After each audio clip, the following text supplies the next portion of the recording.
Aujourd'hui, c'est la fête de la Pentecôte, c'est-à-dire la descente de l'Esprit Saint, c'est-à-dire on saura Pentecôte parce que c'est le 50e jour après la résurrection de Christ. On saura aussi, c'est un mot grec, c'est le jour des réunions et des célébrations.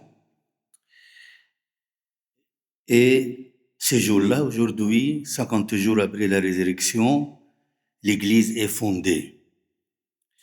Parce que l'Esprit Saint est descendu sur presque 120 personnes, les disciples et des autres personnes qui étaient proches de Christ. C'était dans la chambre haute, à Jérusalem, à Sion, à Jérusalem. La chambre haute, vous vous rappelez bien, c'est là que le Christ a institué le sacrement de l'Eucharistie. C'est là que le Christ a été apparu plusieurs fois à ses disciples. La chambre haute, c'est la maison de Saint Marc, c'est la maison de Marie, sa mère, et de Saint Marc. Et la chambre haute, c'est la première église du christianisme sur la terre. Alors, dans l'acte des apôtres, on attend cette parole.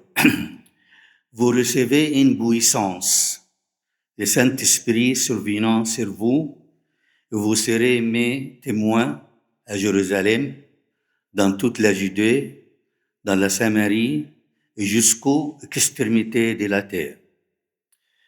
Il dit aussi dans le premier chapitre des Actes des Apôtres, Jean a baptisé d'eau, mais vous serez baptisés du Saint-Esprit. Nous, chrétiens, nous avons également reçu la grâce de la Saint-Esprit le jour de notre baptême, qui était confirmé par le sacrement de confirmation, les maïroun.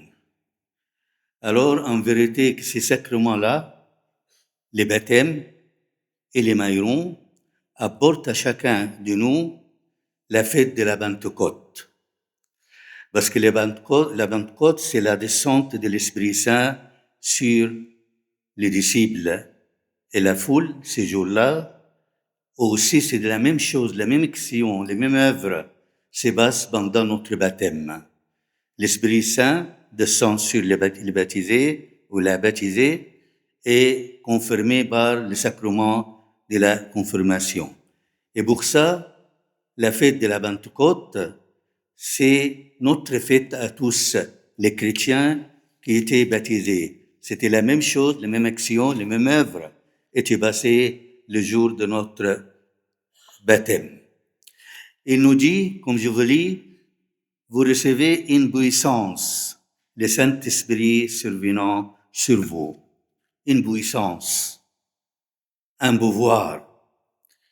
Malheureusement, il y a des gens, même des chrétiens, convoitent cette pouvoir-là ou la puissance à des fins maléfiques et égoïstes. Mais nous, les chrétiens, nous avons besoin de cette force, ce pouvoir pour lutter contre les mal du monde et les mal qui résident en nous-mêmes. L'Esprit Saint en nous, c'est comme le feu. Il a descendu comme du feu quand on regarde l'icône. L'angle du feu descend sur les disciples et la Vierge Marie et le reste. Alors, nous aussi, nous avons, le jour de notre baptême, ces langues de feu, parce que nous sommes baptisés par l'Esprit Saint. Et nous avons cette même force qu'avaient les disciples, qu'avaient les apôtres, qu'ils sont prêché la parole de Dieu dans le monde entier très rapidement. Quand on imagine Saint Marc, qu'il va en Égypte tout seul, sans rien, et prêche la parole de Dieu en Égypte et dans les 5 pays du nord d'Afrique, la Libye, la Tunisie, toute cette région-là. C'est Saint Marc qui a prêché la parole de Dieu. C'est comment? C'est par la force de l'Esprit Saint.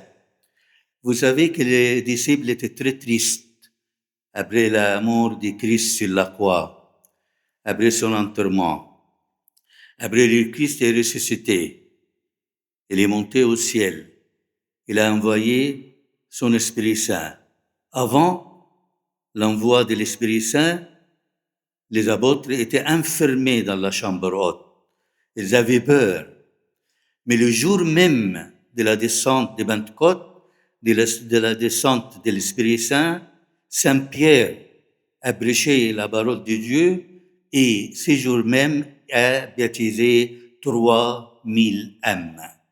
Quelle force avait Pierre de baptiser 3000 âmes le jour même de la fondation de l'Église, le jour même de la Pentecôte. Pierre, qui a régné le Christ pendant la crucifixion, aujourd'hui, le jour de Pentecôte, il prêche la parole de Dieu avec force et il baptise 3000 hommes. Et tous les disciples ont prêché la parole de Dieu dans le monde entier. Très rapidement, le monde entier devient un monde païen et un monde chrétien. Comme l'Égypte qui était, il y a du peuple païen, il y a des Juifs, bien sûr, c'est les descendants des civilisations pharaoniques, et ça marque tout seul, a changé toute l'Égypte et les 5 pays du nord d'Afrique en christianisme. Qu'est-ce que c'est l'Église? L'Église est fondée le jour de la Pentecôte. La première Église, c'est la chambre haute. L'Église n'est pas simplement un groupe de personnes liées par certains devoirs, par certaines pratiques religieuses, mais c'est une communauté de croyants en le Seigneur Jésus-Christ. Et cette communauté-là qui est fondée et guidée par l'Esprit Saint. Alors, il y a certains chrétiens, certains croyants qui sont reçus l'Esprit Saint le jour de leur baptême et le jour de leur confirmation par les Maïroun, oublient ça complètement. Il faut des éléments dans l'Église, la communauté de l'Église, la vraie Église. Cette communauté-là, elle doit avoir une force. Qu'est-ce que c'est cette force? Qu'est-ce que c'est ce pouvoir? C'est le pouvoir d'aimer. On a besoin de force pour aimer. L'Église, c'est la communauté qu'elle s'aime entre eux. Ils aiment aussi les gens hors de l'Église.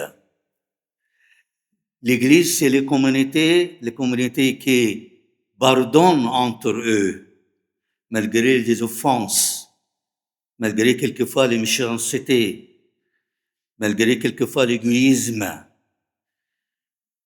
malgré quelquefois l'ego. Mais on ne connaît pas l'Église sans les pardons. Les pardons entre les membres de cette Église et les pardons avec les autres qui sont hors de l'Église. 2 éléments pour définir l'Église.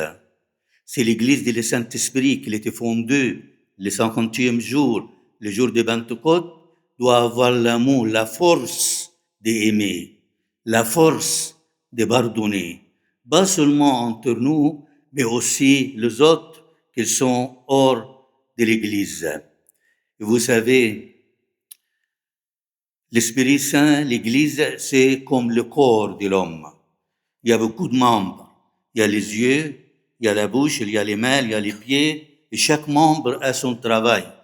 Il a ses aptitudes particulières. Nous aussi, la communauté de l'Église, chaque membre, il a un don. Il a une force. Il a un pouvoir. Et ce pouvoir-là, peut-être, comme il a dit Saint Paul, peut-être dans les catéchismes, peut-être pour visiter les malades, peut-être pour prêcher la parole, peut-être pour enseignement. Il y a beaucoup de fruits de l'Esprit Saint. Comme on sait, on va lire ça. Alors, il faut, nous les croyants, pour fêter bien les Pentecôtes, il faut comprendre 2 choses, spécialement ceux qui sont attachés à l'Église. Deux choses, mes amis. La force d'aimer, s'aimer entre nous et aimer les autres hors de l'Église, comme il a fait le Christ lui-même. Il a tant aimé le monde. Et aussi la force de pardonner entre nous et pardonner aussi ceux qui sont hors de l'Église, comme le Christ a pardonné le monde entier. C'était les dernières paroles sur la croix. Pardonne-le parce qu'ils ne savent pas qu'est-ce qu'ils font. Le Christ a fondé l'Église dans la chambre haute. Elle a institué l'Eucharistie.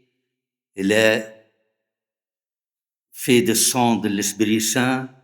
Et là, qu'il était à Paris pendant 50 jours aux disciples. Qu'est-ce qu'il nous dit, Saint Paul? Il dit, le pouvoir, nous avons tout, en effet, été baptisés dans un seul esprit. C'est l'Esprit Saint. Vous imaginez, je ne sais pas combien, 2 milliards d'hommes chrétiens, ils sont tous baptisés dans le même Esprit Saint. C'est les mêmes. L'Esprit de Dieu ne change pas. Dieu, c'était Dieu d'hier, aujourd'hui et pour toujours. L'Esprit Saint, c'est l'Esprit Saint qui a baptisé tous les chrétiens sur la terre. Nous avons tous, en effet, été baptisés dans un seul esprit pour former un seul corps, soit juif, soit grec, soit esclave, soit libre. Et nous avons tous été abreuvés d'un seul esprit, c'est l'Esprit Saint. Alors, aimez les uns les autres, pardonnez les uns les autres. Comme il a dit Saint Paul aussi, soyons bons les uns les autres, compatissants, vous pardonnant réciproquement, comme Dieu vous a pardonné en Christ. Alors, beaucoup de chrétiens, malheureusement, n'atteignent pas ces hauts niveaux de spirituel. Pourquoi? Parce que nous avons fermé notre cœur au Saint-Esprit qu'il est en nous. Le Saint-Esprit, comme il a dit aujourd'hui le Christ dans l'Évangile, qui convaincra le monde en ce qui concerne les péchés. Alors, n'éteignez pas l'Esprit Saint qu'il est en toi. Cherche que cet Esprit Saint travaille en toi. Tu as un don quelconque. Parce que, qu'est-ce qu'il dit, Saint Paul aussi? Les fruits de l'Esprit, c'est l'amour, la joie, la paix, la patience, la bonté, la fidélité, la douceur, la temperance. Imaginez, tu as cet Esprit Saint. Cherche et demande de toi aujourd'hui, le jour de Pentecôte. Est-ce que tu as un fruit au moins de ces fruits-là, afin que le Saint-Esprit puisse combattre avec toi et avec moi, avec nous, contre les mal qui nous entourent et les mal qui est en nous, même à lui la gloire éternellement. Amen.